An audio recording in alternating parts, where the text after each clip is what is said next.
الحمدللہ وحدہ لا شریک لہ والصلاۃ والسلام علی من لا نبی بعد۔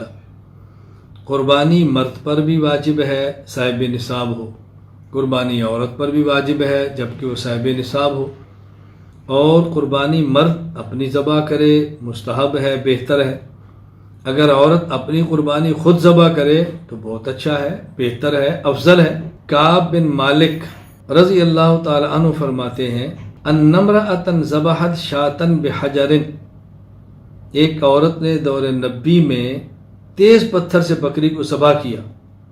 اب ظاہر تیز پتھر کا معنی وہ چھری کی طرح ہوگا۔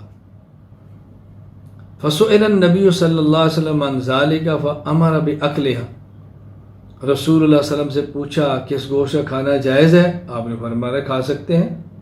تو عورت کے ذبیحہ کو آپ نے کھانے کی اجازت دی ہے۔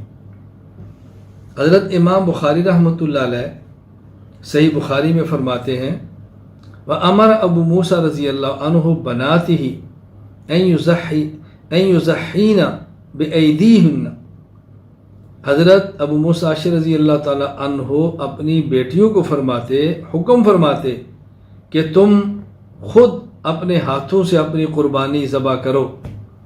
صحیح بخاری کتاب الاضحیہ یہ بات موجود ہے۔ اور پہلی جو روایت بیان کی گئی ہے صحیح بخاری کتاب الذبائح والصید والتسمیہ باب ذبیحۃ المرأہ کے اندر یہ بات حدیث پاک موجود ہے۔